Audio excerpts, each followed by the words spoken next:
My mom looked at me with those wide, innocent eyes and said they could only afford one seat on the cruise. My sister was going. I was expected to be mature about it. They had no idea that while they were packing swimsuits and sunscreen, I was quietly packing up the entire house receipt by receipt. Sunlight filtered into the dining room of my parents' house, casting long shadows across the table where I sat across from my mother, father, and younger sister, Lydia. The Saturday morning air smelled like coffee and the cinnamon rolls my mother had warmed up, comfort food she only brought out when she wanted something or needed to deliver bad news. I should have known right then. My mother announced the 10-day Caribbean cruise with a theatrical flair that would have made a Broadway actress jealous. Her hands moved through the air as she described the ocean view cabin, the all-you-can-eat breakfast buffet, and the spa credits that came with the premium package. She painted such a vivid picture that I could practically smell the salt air and feel the tropical sun on my skin. "It sounds amazing," I said, genuinely happy for them. After the year they'd had Dad's health scare in March, Mom's anxiety about his recovery, they deserved a break. "When do we leave?" 2. The atmosphere shifted so abruptly I felt the temperature drop. My mother's animated hands froze mid-gesture. My father suddenly became fascinated with his coffee mug. Lydia, my 29-year-old sister who still hadn't figured out what she wanted to do with her life, looked anywhere but at me. "Am I going too?" I asked, that simple question hanging in the air like smoke. The silence didn't just hang there, it suffocated the room, pressing down on my chest until I had to remind myself to breathe. Instead of a flat rejection, which would have been honest at least, my mother reached across the table and grabbed my hand. Her fingers were warm, her grip tight, and her face arranged itself into an expression of perfectly practiced guilt. "Hinsley, honey," she began, her voice dropping to a conspiratorial whisper, dripping with that sweetness she reserved for manipulation disguised as maternal concern. "You know how hard this year has been. The Robinsons next door just got back from Italy, and your father, honestly, he feels like he's failing us. With the cut hours, he feels small. This cruise isn't just a vacation, it's about dignity. It's about showing everyone, showing himself that he can still provide a premium life for his family." She squeezed my hand, looking at me with wet eyes. "The doctor said, stress is his worst enemy right now. He needs space to breathe and relax, or I'm afraid he'll collapse. And the cabin we booked, it's the deluxe suite. It's designed for 3 people, max.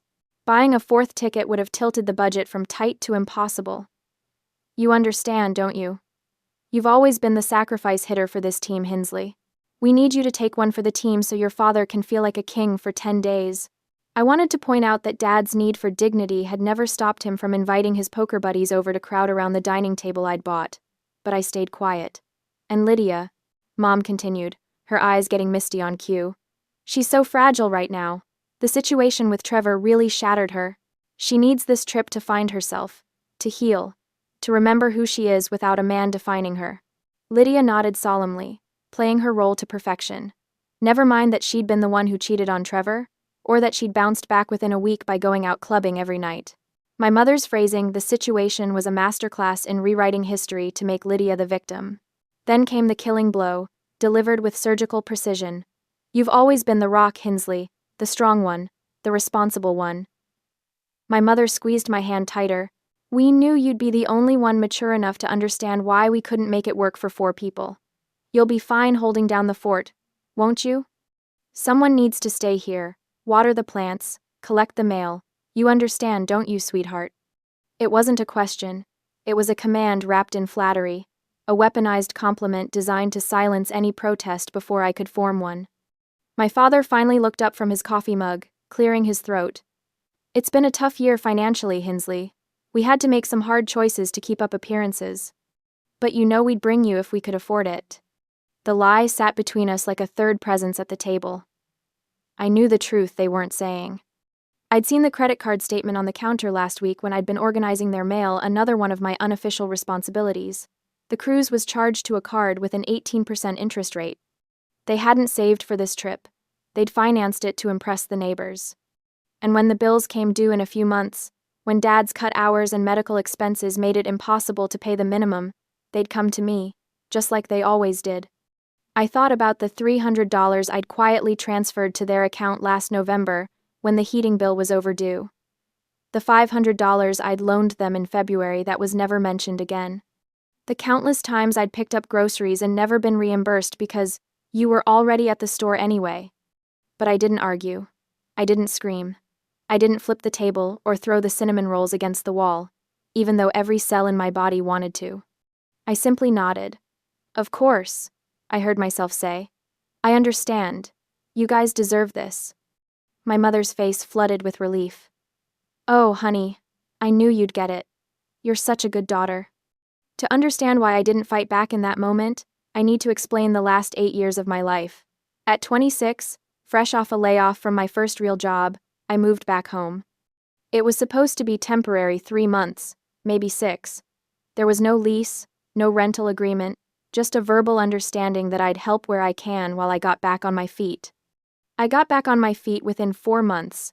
I landed my current job as an operations coordinator for a logistics company. It's not glamorous, and I'm not wealthy, but I make decent money and I'm good with budgets. Really good, but I never left.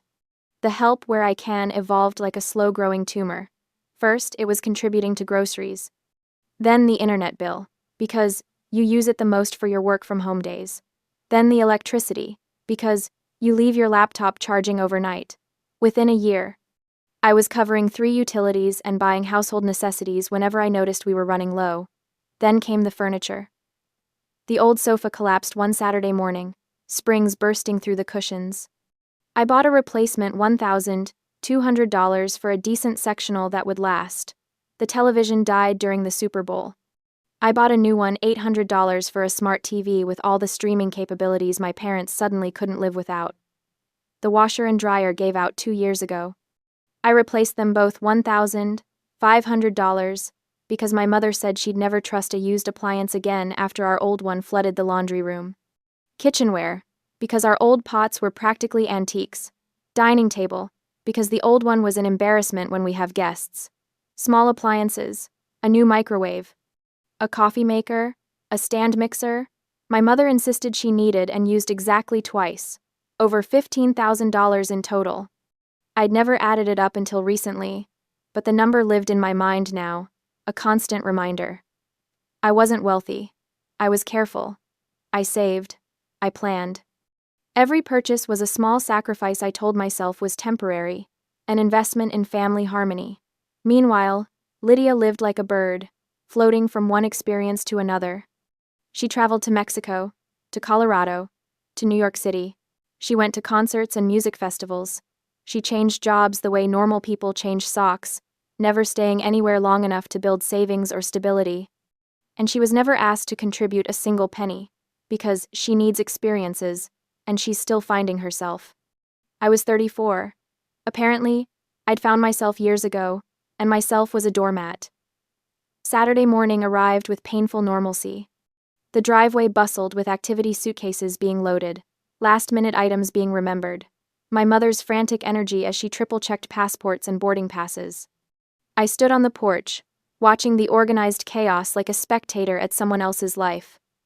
Now remember, my mother said, turning to me with her travel purse already slung over her shoulder. Water the plants twice a week, the fern is fussy, so check the soil before you water it. Collect the mail daily, I don't want the box overflowing, and keep the house tidy, please. We'll be exhausted when we get back, and I'd hate to come home to a mess. Got it, I said. My father gave me an awkward side hug, the kind that said, I feel vaguely guilty but not enough to change anything. Lydia waved from the passenger seat, already scrolling through her phone. My mother paused at the car door, turning back with that same practiced expression of gratitude and sympathy. You're such a good daughter, Hinsley. You always understand. We're so lucky to have you. The words should have felt like a hug. Instead, they felt like chains. I watched the car back out of the driveway, my mother waving enthusiastically through the window. I stood there until they turned the corner and disappeared, the sound of the engine fading into the quiet Saturday morning sounds of the neighborhood lawnmowers, dogs barking, children playing. In logistics, we have a term: catastrophic failure point. It's when a system has been running over capacity for so long that a single minor stressor causes the entire infrastructure to collapse. It's not about the last straw. It's about the years of ignored maintenance warnings. My love for them had been the maintenance crew, patching cracks, ignoring the alarms, keeping the facility running at my own expense. But as I looked at the fern on the windowsill, the fussy, demanding fern, I realized the crew had just quit. My emotional machinery didn't break. It simply switched modes. Manual override. Engaged. Emotional centers. Offline. Operational efficiency. Maximum. I didn't feel rage. Rage is messy. Rage is inefficient. What I felt was the cold, clarifying calm of a chaotic warehouse finally being organized. I walked back inside, closed the door, and locked it behind me. The house felt different already. Emptier. Not because they were gone, but because something in me had shifted the moment that car pulled away. I looked at the fern again. I was not going to water that fern. I was not going to collect the mail, tidy the house, or hold down any fort. I was done understanding. The silence in the house wasn't peaceful, it was revealing. For the first time in 8 years, I stood in the living room, without the background noise of the television my father always kept on, without my mother's running commentary about neighborhood gossip or what needed fixing or cleaning, without Lydia's music bleeding through her bedroom door. Just silence, and in that silence, I could finally hear my own thoughts without interruption. I walked through the rooms slowly, deliberately, like an inspector surveying a property. But I wasn't seeing a home anymore. I was seeing a ledger, a balance sheet of labor and money I'd never be repaid. The living room. The sectional sofa I'd bought with last year's Christmas bonus, $1,200. I remembered the sales associate promising it would last 15 years. I'd picked a neutral gray because Mom said it would go with everything. I ran my hand over the cushions, thinking about the 15 years I was supposed to have with this piece of furniture. Years I'd apparently gifted to people who couldn't even afford to take me on a cruise.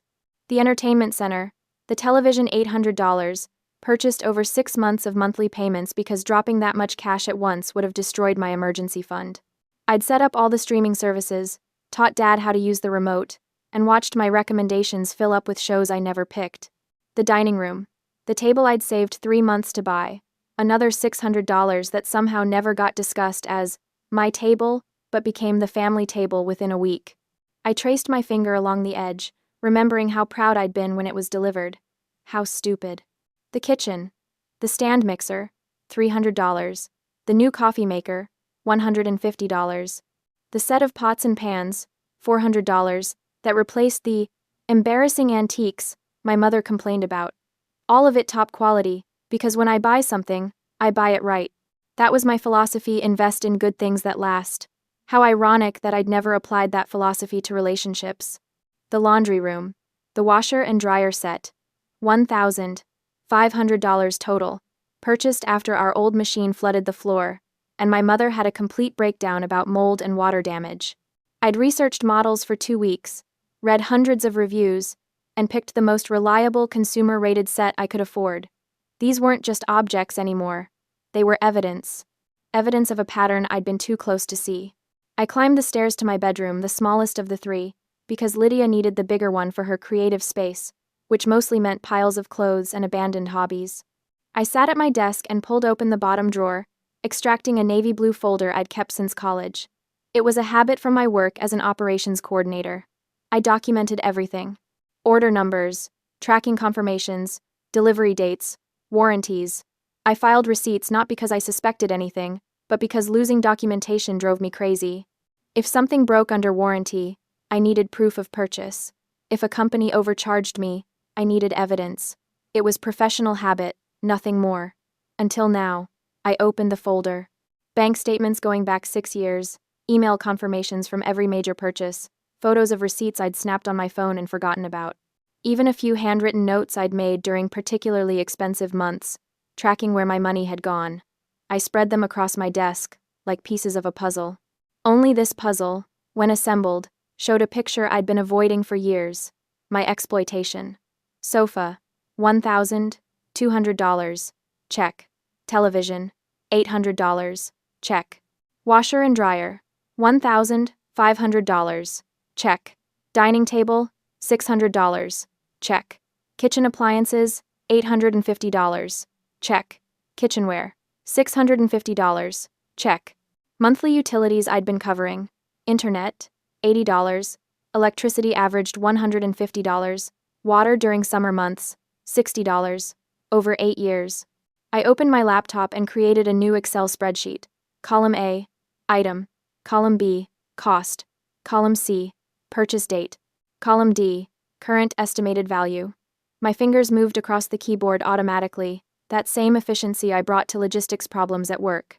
This wasn't emotional anymore. This was data. Data I could quantify, organize, and weaponize.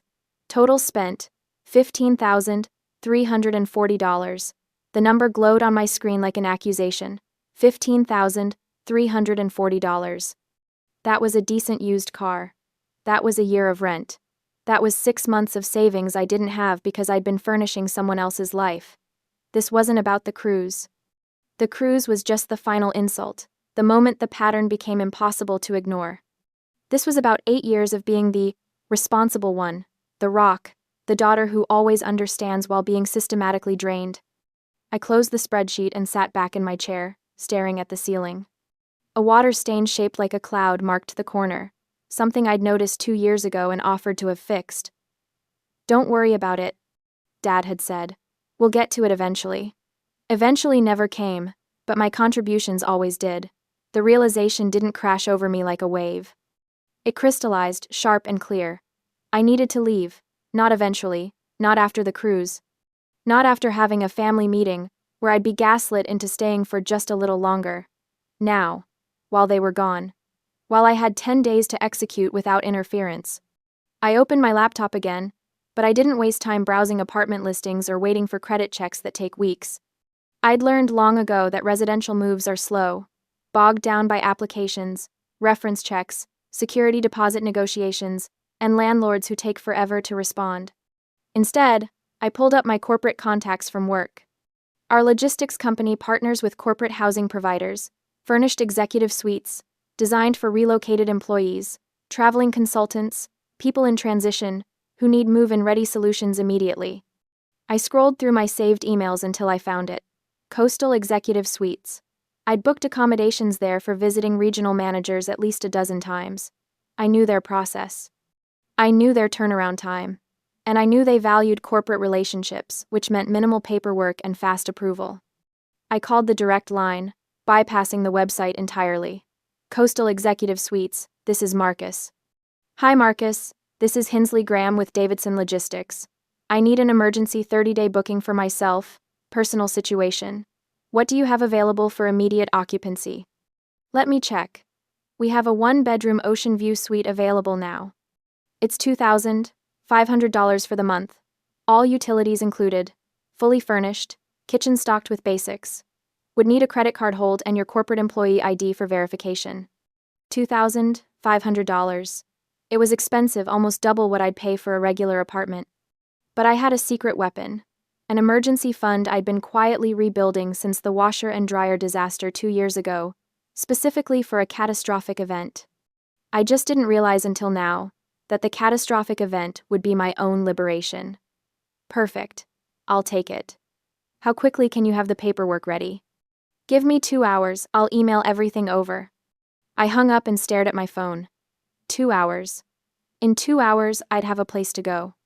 A place that was mine, where I didn't owe anyone anything, where the furniture belonged to the rental company and I could walk away when the lease ended without leaving thousands of dollars behind. My hands weren't shaking. They should have been. This was the biggest decision I'd made in years, but they were steady. This was how I operated under pressure at work. Identify the problem, find the most efficient solution, execute without emotion.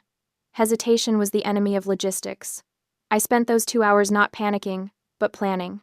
I pulled up a mental inventory of what I actually needed to take. My clothes, my laptop, my documents, my personal items.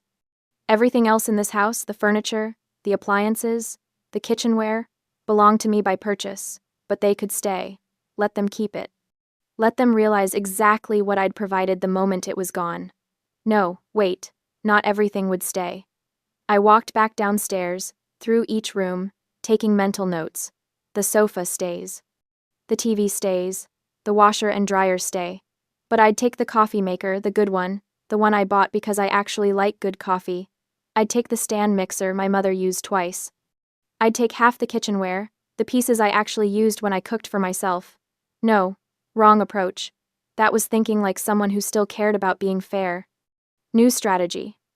I'd take everything I bought, everything with a receipt, everything I could prove was mine, and I'd leave behind only what I felt generous enough to leave. My email pinged. The rental agreement from Coastal Executive Suites, ready for digital signature.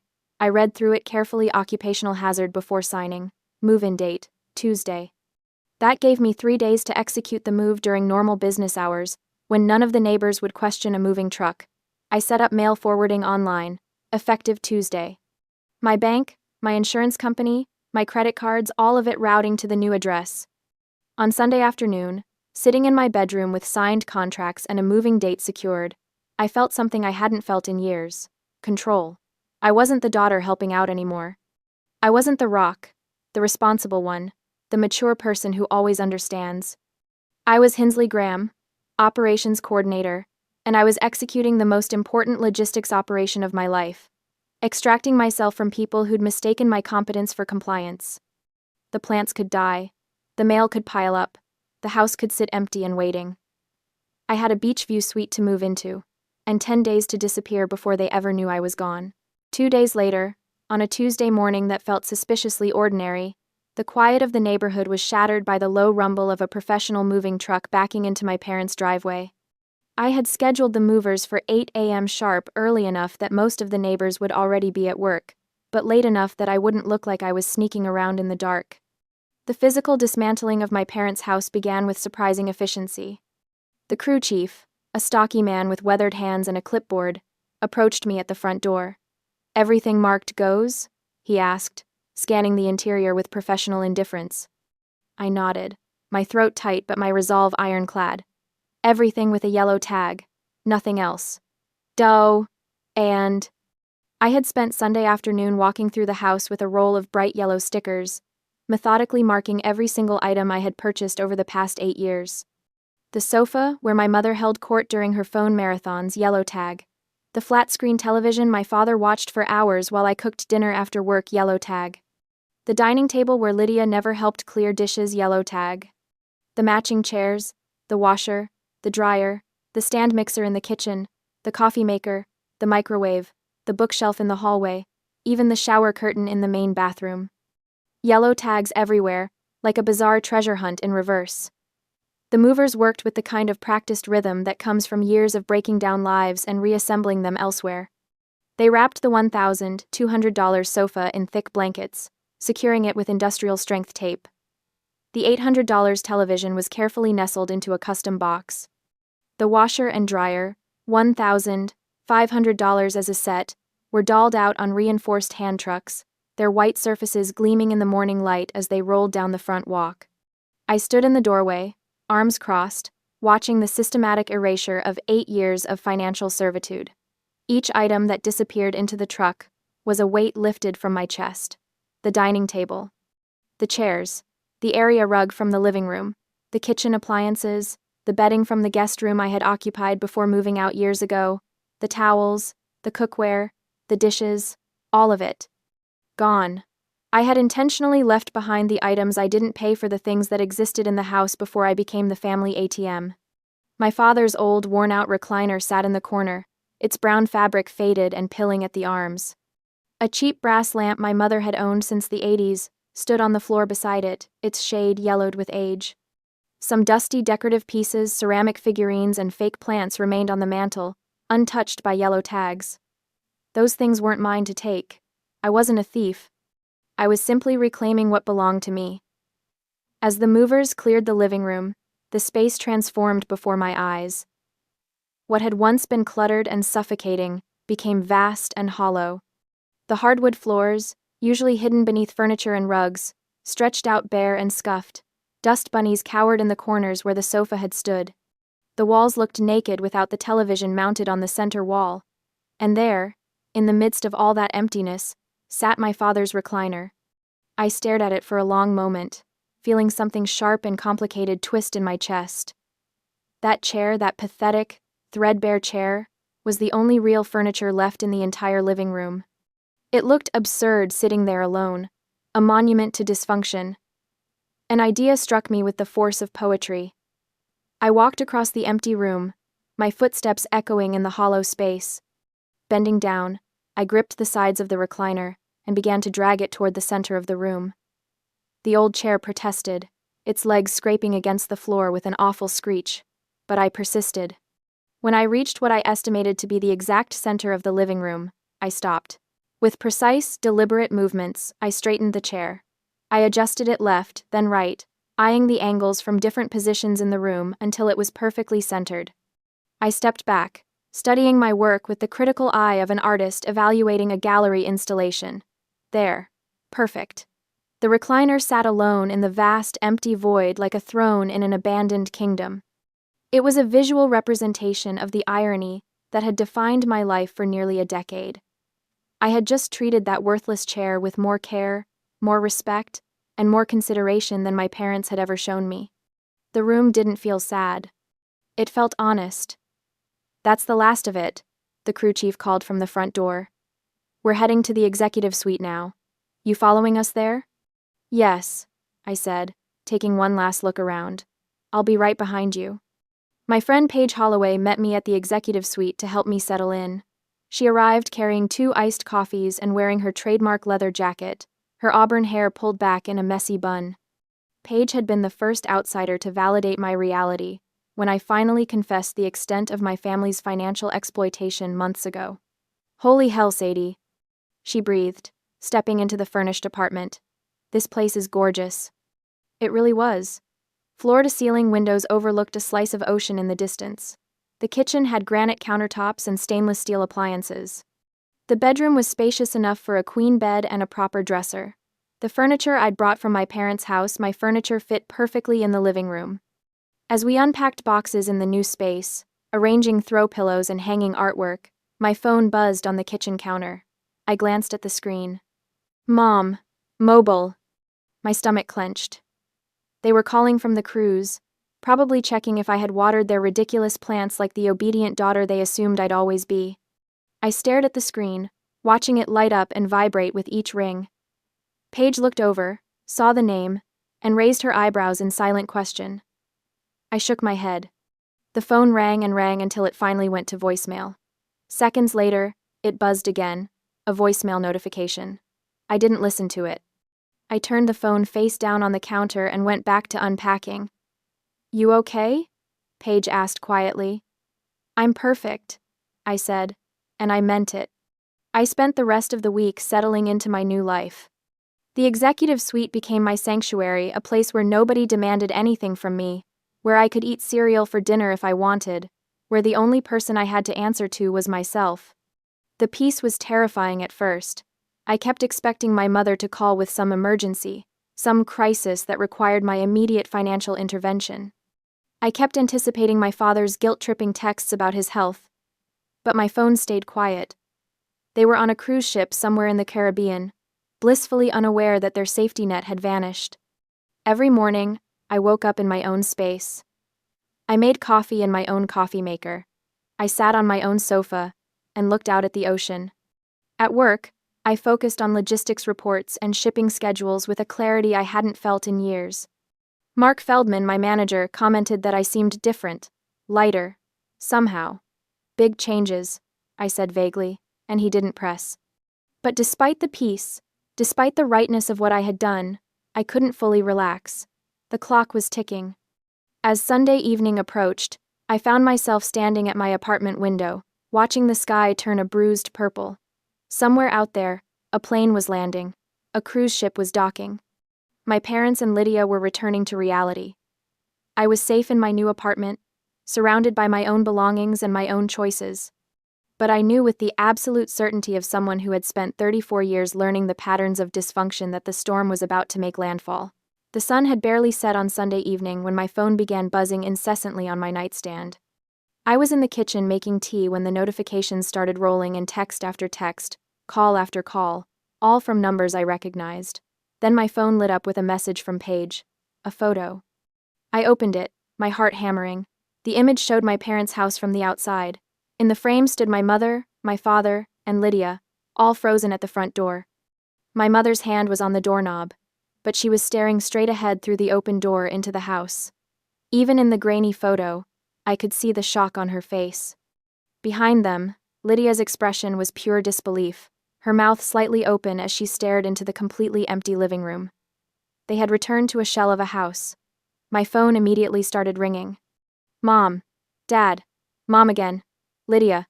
A number I didn't recognize, probably a relative they'd already called to complain to. I silenced each call, my hands surprisingly steady. I had expected a delay in their reaction, maybe they'd spend a few hours assessing the damage, maybe call a lawyer first, maybe work themselves into a proper fury before confronting me. But I had miscalculated one critical detail. My phone buzzed with a notification that made my blood run cold. Location shared with family group. My stomach dropped like an anchor. The family safety circle. The tracking feature they had insisted I enable on my iPhone 3 years ago when my father was having health issues. Just in case something happens, my mother had said, so we can find each other in an emergency. But it was never about emergencies, it was about surveillance. It was about knowing where I was at all times, about maintaining control even when I wasn't physically in their presence. I had gotten so used to it being there that I'd completely forgotten to disable it before I moved out. They didn't need to find me through a letter or a forwarding address. They tracked me down digitally like a lost piece of luggage, following the little blue dot on their iPhones straight to my executive suite complex. That same night, less than 2 hours after they'd landed, they found me. The pounding on my door was aggressive enough to rattle the frame. Through the peephole, I could see all three of them, my mother in front, my father behind her looking exhausted from travel, and Lydia hovering in the background with her arms crossed. Sadie, my mother shouted, her voice shrill even through the heavy door. We know you're in there. We can see you're here. End. More pounding. Harder this time. My mother was waving her phone at the door like she was trying to ward off evil spirits. Why aren't you answering? Open this door right now. I stood on the other side, watching them through the peephole, my heart racing but my mind clear. The violation of my privacy, the fact that they had tracked me like I was a criminal instead of their daughter, fueled my resolve more than their anger ever could. This was it. The moment I had been preparing for. I unlocked the door and opened it. They burst into my apartment like a SWAT team, my mother leading the charge. She stopped short when she saw the living room, saw her sofa, her television, her dining table, all arranged beautifully in my new space. What the hell do you think you're doing? She demanded, whirling on me. This was the strategic bait. I had to play this exactly right. I didn't scream back. I didn't try to justify myself immediately. I simply stood there, arms at my sides, and let them unload. My father stepped forward, his face red. We trusted you. We left you to watch the house, and you stripped it clean. But then his eyes darted to the spot where the TV was mounted on my wall, and I saw a flicker of something else calculation. He wasn't just mad the TV was gone. He was mad because he knew exactly who bought it. He knew the argument he was about to lose, and he was trying to shout loud enough to drown out the facts. Do you have any idea what we came home to? My mother's voice was climbing into hysteria. The house is empty. There's nothing left. Just your father's old chair sitting in the middle of the room like some kind of sick joke. Lydia finally spoke up from her position near the door, her voice dripping with disdain. I always knew you were jealous of me, but this is pathetic even for you. Jealous? I repeated quietly. Don't play dumb, Lydia snapped. You did this because you weren't invited on the cruise. Because Mom and Dad chose to spend time with me instead of their bitter, angry older daughter who's never had any fun in her life. My mother nodded vigorously. That's what this is really about, isn't it? You're punishing us for leaving you behind. You took everything we have because you couldn't stand that we were happy without you. You left us with nothing, my father added, and there was something in his voice that might have been genuine hurt if I didn't know better. How could you be so cruel? I let the accusations wash over me like waves. Each one was designed to make me feel guilty, to make me apologize, to make me put everything back and resume my role as the family ATM. But I just stood there, silent, taking it. To them, my silence looked like guilt. My lack of defense looked like shame. I appeared to be taking the hit, absorbing their rage like I had always absorbed their demands and manipulations. My mother studied my face, searching for cracks. When she saw what she interpreted as defeat, her posture shifted. She had won. Or so she thought. We'll deal with this later, she said coldly, already turning toward the door. When you've had time to think about what you've done. They left in a huff of righteous indignation, my mother's parting words hanging in the air. You're going to regret this. The door closed behind them. I stood in my living room, surrounded by my own furniture, and allowed myself a small, grim smile. They thought they had the moral high ground. They thought I was just a bitter daughter who had acted out in a moment of petty revenge. They had no idea what was coming. Emboldened by my lack of defense, they launched their smear campaign within 24 hours. The story spread through the family network like wildfire. Phone calls to relatives, posts on social media that carefully avoided specifics, but painted a clear picture of victimhood. Whispered conversations in church parking lots and grocery store checkout lines. The narrative was simple and devastating. I had abandoned them. I had stolen their belongings out of spite because I wasn't invited on the cruise. I had left them an aging couple with health issues with nothing but the clothes on their backs. By Tuesday, I was getting messages. A distant aunt. Sadie, your mother called me in tears. How could you do this to them? A family friend I hadn't spoken to in years. She said you left them with nothing. How could you? A former neighbor. I always thought you were such a sweet girl. I'm so disappointed. Each message felt like a paper cut, small but stinging. My mother had always been a master manipulator, but this campaign was particularly effective. She had positioned herself as the victim of a cruel, ungrateful daughter, and people were buying it. I felt the sting of the attack on my character. For a brief moment, I wondered if I should defend myself immediately, post my receipts online, expose the truth for everyone to see. But I didn't panic. At work on Wednesday, my manager Mark Feldman pulled me aside. He was a no-nonsense man in his 50s, who had always treated me with respect and fairness, qualities I had learned to appreciate after 34 years of conditional family love. You okay, Graham? He asked, studying my face. You seem distracted. Family stuff, I said vaguely. He nodded slowly. I don't ask for details unless you want to share them, but I've worked with you for 6 years, and I know you. You're one of the most responsible, reliable people I've ever managed. He paused. I don't know what's happening with your family, but I can tell you've been carrying more than anyone realizes, and whatever you did, I don't think it was wrong. The unexpected validation hit me harder than any of the accusatory messages. My throat tightened. Thank you. You don't have to thank me for stating facts, he said simply. Now get back to work. That shipment schedule isn't going to optimize itself. That evening, Paige came over with pizza and wine. She had seen some of the social media posts, my mother's vague but pointed comments about betrayal and heartbreak. They're really going all out, huh? Paige said, scrolling through her phone. They think they've won, I replied, taking a sip of wine. They think I'm the villain of the story. Paige set down her phone and looked at me directly. If taking your own things back makes you the villain in their story, then the problem existed long before you emptied that house. She was right, and more importantly, I was ready. I had let them take their shot. I had let them paint me as the bad guy. I had given them just enough rope to hang themselves. Now it was time to spring the trap. The phone calls had been relentless. 3 days of nonstop harassment from relatives I barely spoke to, suddenly very concerned about family unity and respect for your parents.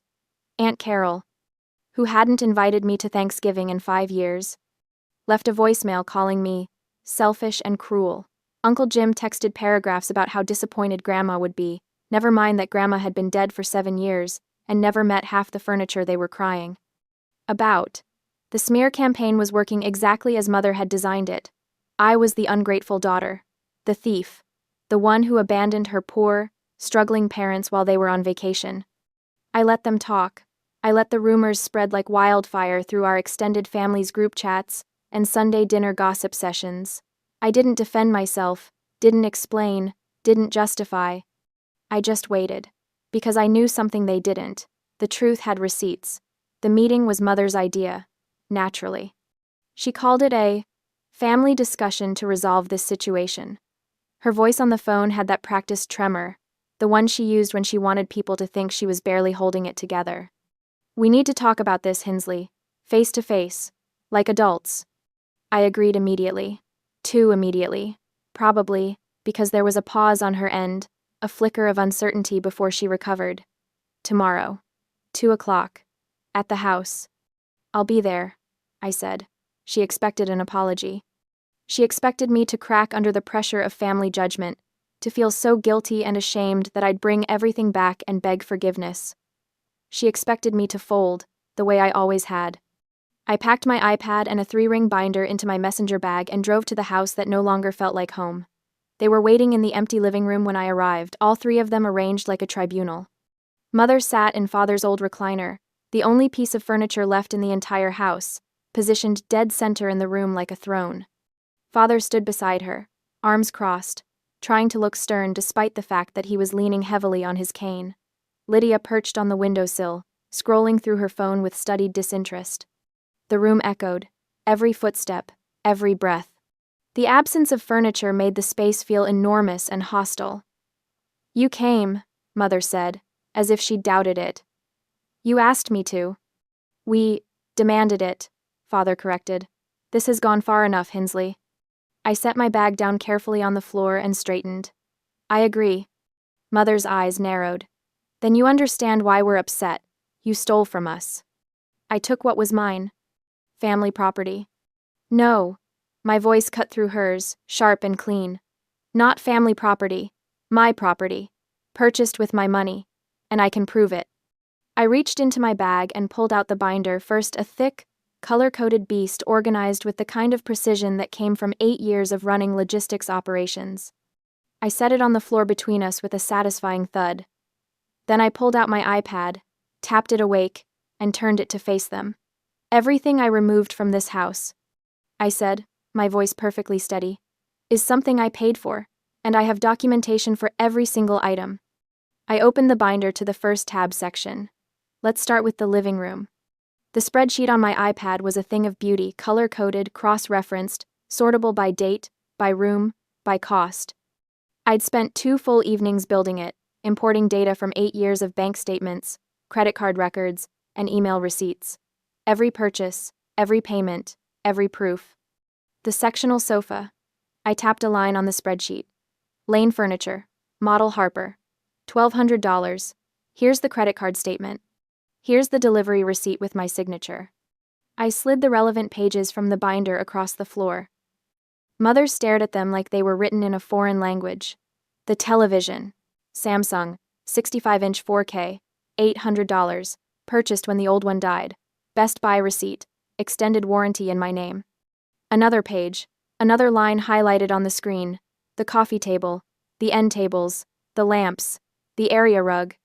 I tapped through each one, methodical and relentless. All mine. Purchased between 2017 and 2022. Total value for the living room alone, $4,300. Father's face was turning an alarming shade of red. "This is ridiculous." The kitchen. I didn't let him finish. KitchenAid mixer, $350. Cuisinart food processor, $120. The entire set of all-clad cookware, $600. The kitchen table and chairs, solid oak, custom ordered, $900. "We needed those things," Mother said, but her voice had lost its confident edge. "You needed them. I bought them." I scrolled down. The washer and dryer. $1,500, purchased when the old ones finally died. Installation included. Here's the Home Depot receipt. Here's the service warranty. Here's the credit card charge. I looked up at them, meeting each of their eyes in turn. The guest room furniture, Lydia's room, $800. The desk in the office, the filing cabinets, the bookshelf, the vacuum cleaner, the steam mop, the air purifier in the master bedroom. Tap, tap, tap, each item lighting up on the screen, each receipt sliding across the floor. "Would you like me to continue? Because I can. I have 8 years of documentation. Every appliance, every piece of furniture, every household item I purchased to keep this place functional, while you spent your money on cruises and wine club memberships and Lydia's travel fund." The silence was deafening. I zoomed out on the spreadsheet, showing them the full scope. The total value of items I removed from this house is $15,743. That's the sum at the bottom. That's what I invested in your comfort over 8 years while paying you $1,200 a month in rent. I let that sink in. Watched the math hit them like cold water. $15,000 in furniture and appliances, plus 96 months of rent at $1,200 per month. That's $115,200. That's what I gave you. And what did I get in return? Nobody answered. A bedroom, a curfew, a tracking app on my phone, and a family that called me selfish for wanting my own life.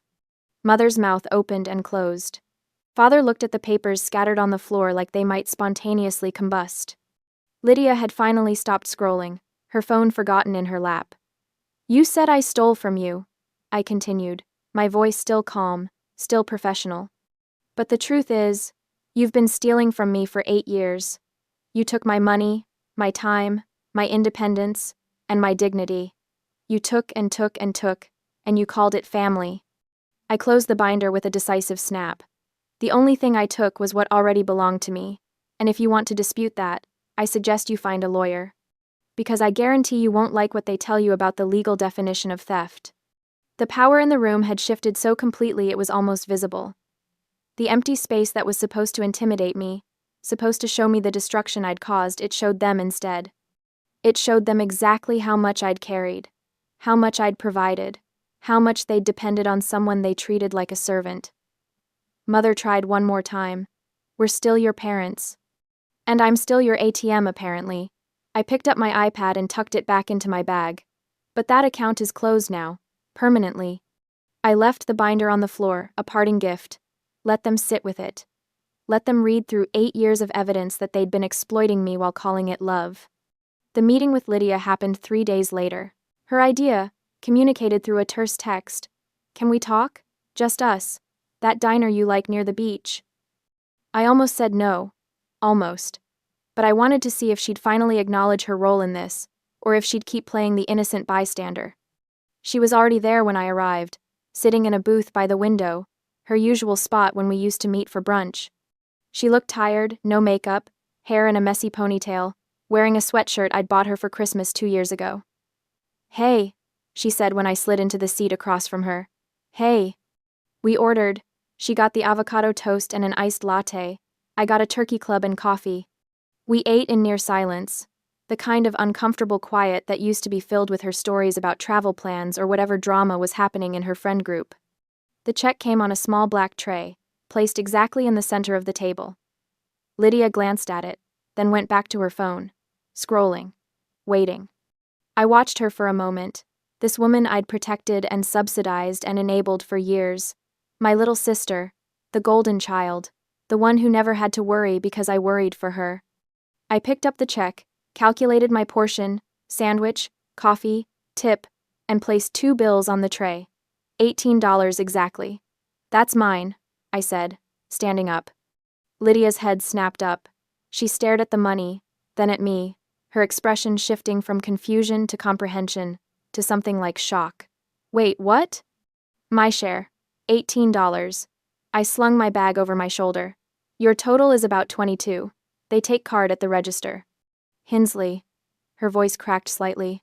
Are you serious right now? Completely. She looked down at the check again, then at the money I'd left, then back at me. In that moment, the reality crashed over her.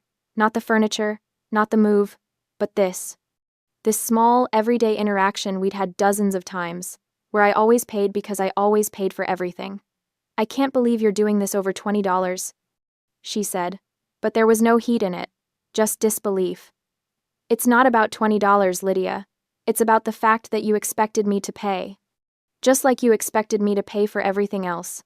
Just like you expected me to keep subsidizing your life while you figured out what you wanted to do with yourself. I didn't ask you to do any of that. You didn't have to. You just let me. I adjusted my bag. And you knew, didn't you? You knew Mom and Dad favored you. You knew they expected more from me than from you. You knew it was unfair. She didn't deny it. For once, she didn't deflect or play dumb or change the subject. Yeah, she said quietly. I knew. And you said nothing. Would it have changed anything if I did?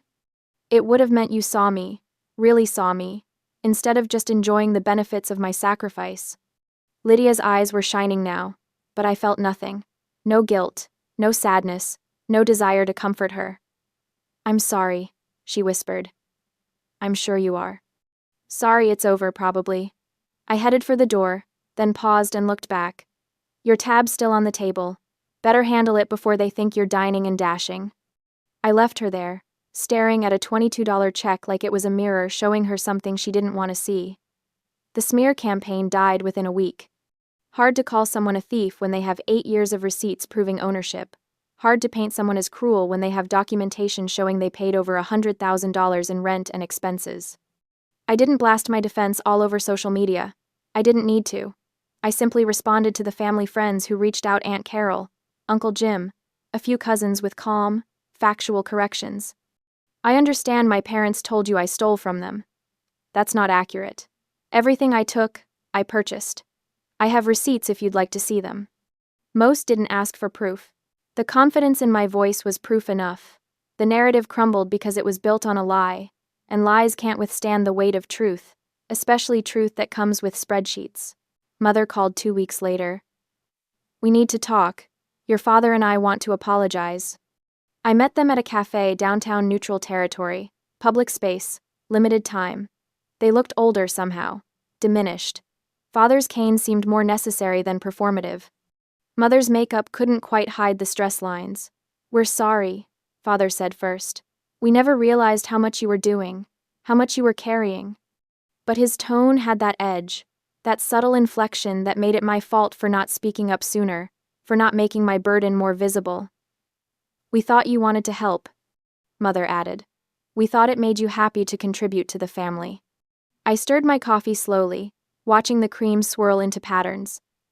You thought I wanted to pay $1,200 a month in rent while buying all your furniture and having a curfew at 34? We didn't force you. You didn't have to. You just made it impossible to say no without being labeled selfish. I met her eyes. And when I finally did say no, when I finally took back what was mine, you tried to destroy my reputation. We were hurt, Father said. We reacted badly. You reacted exactly as you always have, by making yourselves the victims and me the villain. Silence stretched between us, broken only by the hiss of the espresso machine and the murmur of other conversations. What do you want from us? Mother asked finally. What will it take to fix this? I don't want anything from you. That's the point. I leaned back in my chair. I'm not moving back. I'm not providing financial support anymore. If you need help, you figure it out. Get jobs, downsize, sell the house. That's not my problem to solve. But we're family. And families shouldn't exploit each other. Families shouldn't track each other's location like criminals. Families shouldn't play favorites and expect the unfavored one to just accept it. I pulled out my phone and showed them something I'd done the week before. I'd removed myself from the family safety circle. My location was now permanently, blissfully private. I think you should consider therapy, I said. Both of you. Maybe family counseling if Lydia's willing. But that's your choice, your responsibility, not my project to manage. Mother's face crumpled slightly. So that's it? You're just done with us? I'm done being used by you. If you want a real relationship, one based on mutual respect and boundaries, I'm open to that. Eventually. But it starts with you acknowledging what you did and actually changing. Not just saying you're sorry because you lost your safety net. Father opened his mouth, closed it, opened it again. We'll think about the therapy. You do that. I stood up, leaving money for my coffee on the table. And while you're thinking, maybe consider what Lydia's going to do now that I'm not paying for her lifestyle either. I left them there, two people who'd spent so long taking that they'd forgotten how to give. The promotion came 6 weeks later.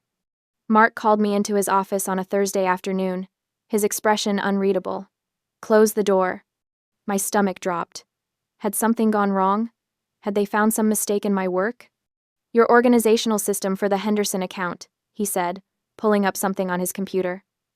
I showed it to the regional director. She was impressed. Very impressed. I blinked. Oh, thank you. We're creating a new position, Senior Operations Coordinator.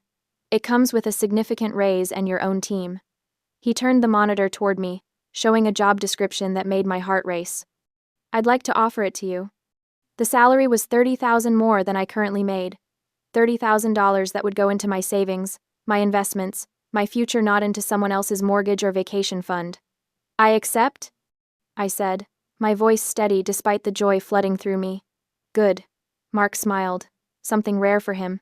You've been carrying a lot outside of work, Hinsley. I don't know the details, but I've seen the change in you these last few months. You seem lighter. I am, I said. I finally put down something I should have never picked up in the first place. My apartment became home slowly, deliberately. I bought a new couch, not expensive, not fancy, but mine, chosen by me, for me. I hung artwork I actually liked, instead of generic prints. I filled the bookshelf with books I wanted to read, not ones that looked good for display. I planted herbs on the kitchen windowsill. Basil, rosemary, thyme. I watered them when they needed it, not when someone demanded it. I opened a high-yield savings account and watched the balance grow. Money that used to disappear into the void of family obligations now accumulated with purpose. Paige came over one Saturday with wine and takeout. We sat on my new couch, my space, and she raised her glass. To freedom, she said. To freedom, I echoed. Do you regret it? She asked later, after we'd exhausted all the easy topics. Leaving them? I thought about it honestly, thought about the empty living room, the shocked faces, the moment everything changed. No, I said. I regret staying as long as I did.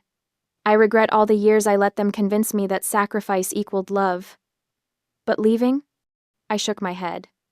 Leaving was the sanest thing I've ever done. Have you talked to them since the cafe?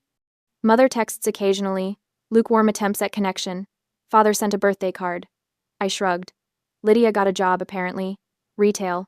Part-time. It's a start. And you? I'm good. Really good. Better than I've been in years.